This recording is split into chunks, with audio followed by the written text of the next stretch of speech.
Vico Uruguay auspicia y apoya la difusión de los principales contenidos de Sobre Ciencia. Todos recordamos muchas publicidades de pastas dentales donde el gran punto, el gran argumento para decirnos que eran buenísimas para nuestros dientes era que tenían flúor. Bueno, pues sí, el flúor tiene propiedades que son buenas para el cuidado de nuestra boca y sobre todo de nuestros dientes, pero como todo, cuando uno se pasa de largo, aparecen los problemas. Y resulta que la fluorosis, tal como es el nombre correcto de este problema, tiene no solo algunas circunstancias donde afecta nuestra salud bucal, sino que hasta puede escalar. Se desarrolló una investigación binacional de alta escala entre México y Uruguay. México ya tiene un problema detectado sobre fluorosis, había que conocer un poco más. Uruguay necesitaba empezar a generar sus datos propios. Facultad de Odontología de nuestro país fue el área donde arrancó esta investigación y se conocen algunos datos después de un año y pico de trabajo, o tal vez más. Vanessa Pereira, Estefanía Sico, muchas gracias por acompañarnos. No, gracias a ti. Una profesora adjunta y profesora titular, respectivamente, del Departamento de Diagnóstico en Patología y Medicina Oral de Facultad de Odontología de la Universidad de la República. Integraron un equipo binacional. Exacto. Con gente de nuestro país y de México. Bueno, primero lo primero, yo hice una introducción un poco burda. ¿Qué es la fluorosis y en qué momento el flúor deja de ser un amigo? Bien. Y bueno, la fluorosis es una patología que afecta a las piezas dentarias en su proceso de desarrollo y se caracteriza por afectar específicamente al esmalte dental, que es una capa que compone a los dientes. Así que en proporciones altas de consumo de flúor vemos que esta afectación empieza a manifestarse. Puede ser diferentes grados de severidad, con manifestaciones clínicas como ser manchas, estrías, hasta ser un poco más debilitante con pérdida de la estructura, socavados y porosidades. Esta afectación, si bien la consideramos como fluorosis dental, como esa primera manifestación de un consumo crónico excesivo de flúor, también puede presentarse como una fluorosis a nivel esquelético o no esquelético. Pero bueno, lo primero que observamos es esta afectación en cavidad bucal. Bien, ¿cómo llegamos? O sea, no es obviamente por exceso de lavado de dientes que Claro. superamos un umbral de flúor. ¿Dónde nos llega? Bien, para iniciar como esta línea de investigación en realidad, nosotros nos centramos más que nada en estudiar a niños porque allí es cuando se da todo este proceso de que se empiezan a generar los primeros dientes o los dientes que van a ser no los de leche, Okay. quería usar los permanentes. Yo no soy la odontóloga, entonces Claro. quería usar el término Tu correcto. formación es bióloga, debí Exacto, decirlo en el inicio, exacto. y odontóloga. Sí. Entonces, es allí que cuando el niño consume mucho flúor, ya sea proveniente de que se come la pasta, de que quizás el consumo diario de agua es de agua de pozo, entonces el flúor se acumula allí en las aguas más que nada provenientes del subterráneo. Entonces, cuando la acumulación y el exceso es tan alto, es que se dan estas afecciones que acaba de explicar Vane. Entonces, es allí que a nosotros nos interesa también investigar esta parte, más que nada como para buscar un detector primario de este exceso de flúor allí. Y no sé si me adelanto, pero el objetivo de este inicio de esta línea es poder buscar estos biomarcadores no invasivos para poder detectar este exceso de flúor que se está consumiendo. Ok, y eso que vos decís, biomarcadores no invasivos, tiene que ver porque uno entiende, bueno, que en casi todo el organismo se puede llegar a encontrar un rastro, pero como donde más se ve es en las piezas dentales, bueno, no vamos a quedarnos con un diente de un niño para saber si tiene fluorosis. Por supuesto. Entonces, ¿qué biomarcadores usaron? Bien, el biomarcador que utilizamos es el unguial, o sea, uñas. Hay distintos tipos de biomarcadores, la orina es un biomarcador, el plasma también lo es, la saliva también lo es, pero la diferencia de estos tres biomarcadores es que no nos da el consumo crónico como sí lo da las uñas. Las uñas pueden incluso hasta 6 meses de consumo de flúor y entonces eso no es diario como la orina o como el plasma y además tiene la ventaja de que con que crezca 1 milímetro ya podemos cortarle las uñas y con eso poder extraer el flúor de allí. Con incluso las técnicas que no sé si se está viendo, pero las pantallas allí sí, poder detectar este flúor y este consumo crónico y poder relacionarlo con las afecciones Bien. a nivel bucal. Decían que una de las formas más habituales de sobrepasar esta cantidad adecuada de flúor tiene que ver con el consumo de aguas subterráneas en general que puedan tener un exceso de este mineral. Sin embargo, es algo que no se ha estudiado hasta ahora, por lo menos no en detalle en nuestro país, ¿o había algún indicio? Bueno, sí, desde 2006 que el grupo de investigación del cual formamos parte empezó a investigar las zonas de riesgo en el Uruguay. Por supuesto, en Durango, en el estado de Durango, en México, los niveles son mucho mayores, pero la Organización Mundial de la Salud, cabe aclarar, establece como límite máximo en el agua 1 parte por millón en zonas frías y 1.2 partes por millón en zonas cálidas. Y bueno, este grupo de investigación empieza a estudiar en el Uruguay el agua para detectar zonas de riesgo.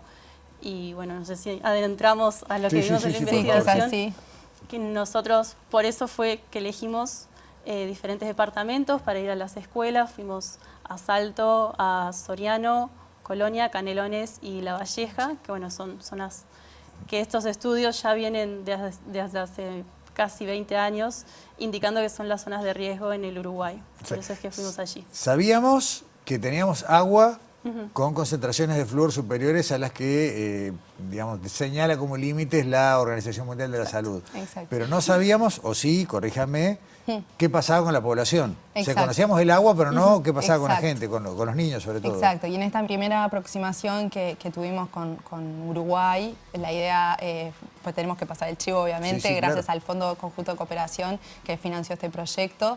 Es un fondo mexicano-uruguayo, ¿no? Sí. Exacto, es con AUSI y con Amexid, fueron quienes financiaron todo este proyecto y nos dieron el puntapié de poder iniciar este relevamiento de estas localidades que acaba de mencionar Vane y poder detectar el consumo a través del biomarcador no invasivo de las uñas y a través de fotografías intravocales, poder hacer el diagnóstico de la fluorosis dental que tenían esos niños. Bien. Antes de entrar en los resultados... Sí, bueno, casi esa me primera adelanto, sí. No, pero perfecto. Mencionamos a México varias veces, hablaron de Durango. ¿Cuál es, sin entrar en profundidad, pero cuál es el escenario allí y por qué la preocupación y la contraparte nuestra fue Durango? Bien, lo que pasa es que en Durango sí hay concentraciones en el agua de flúor muy altas, hasta, bueno, Vane recién acaba de mencionar que es 1.0 o 0.5 como muy alto. En México se han encontrado hasta 14 partes por millón, lo cual es un problema ya de salud pública superior.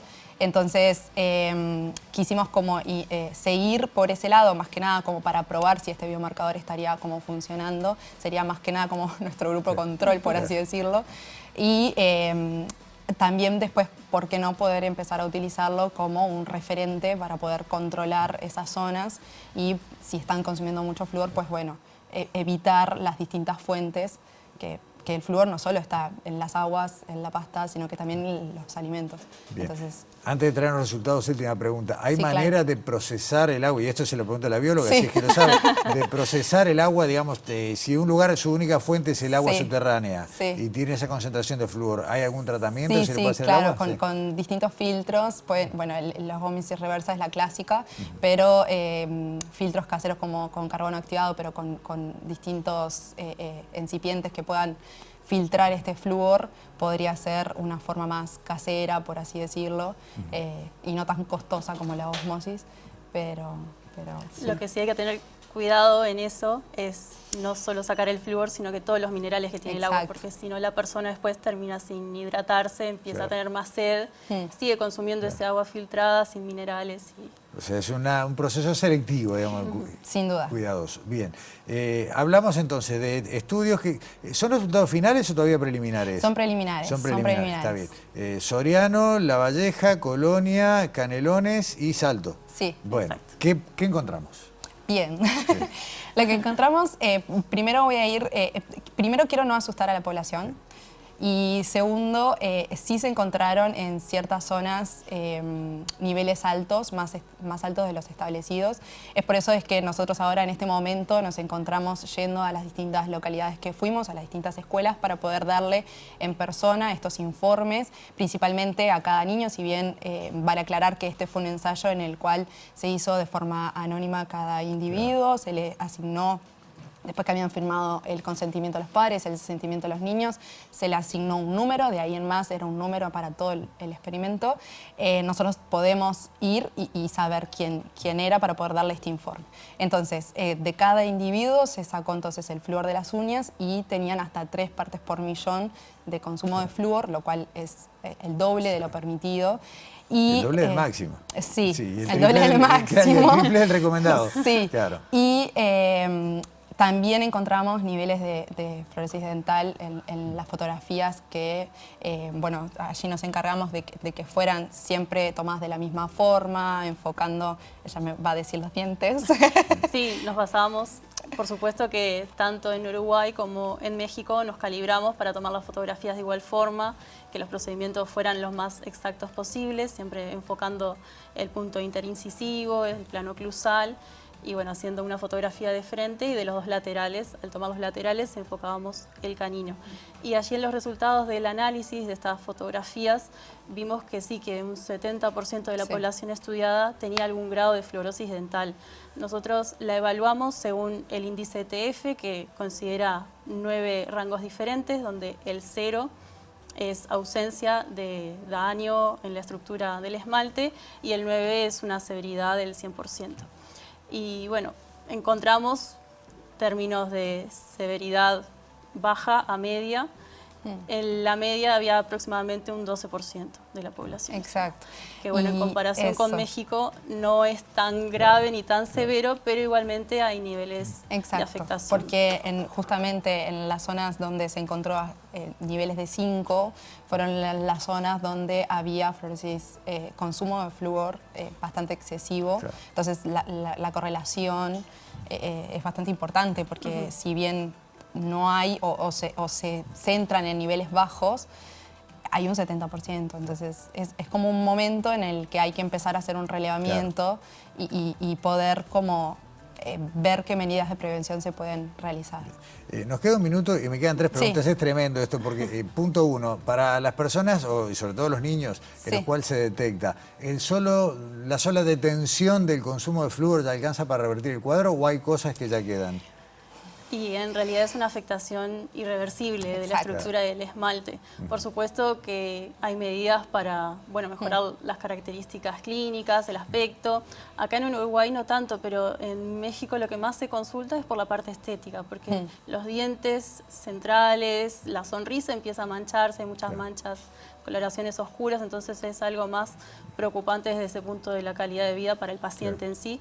Acá no es algo tan grave, pero bueno, igual hay medidas que se pueden tomar terapéuticamente. Bien, segunda pregunta de las 3 últimas. Sí. Además de hablar con las personas afectadas o que participaron del ensayo y sus padres, ¿también hay contacto con las autoridades, por ejemplo, de OCE para ver, solucionar el...? Bien, este proyecto fue financiado, entonces, como te decía, está involucrada la presidencia también, entonces estas autoridades están, y no solo están esas autoridades, sino que también está NEP, y fue quien dio la autorización para poder nosotros visitar las escuelas. Es más, nosotros ahora nos estamos postulando a un proyecto también para poder hacer el relevamiento. En este momento se encuentra también siendo evaluado por la presidencia y por ANEP para poder ser... Bien, y la última pregunta. Hablamos de resultados preliminares. ¿Qué resultados faltan? ¿Cómo termina esto? Bien, falta en realidad algunas zonas de México todavía como para poder dar el cierre final. Entonces, una vez que tengamos el resto de las localidades de allí,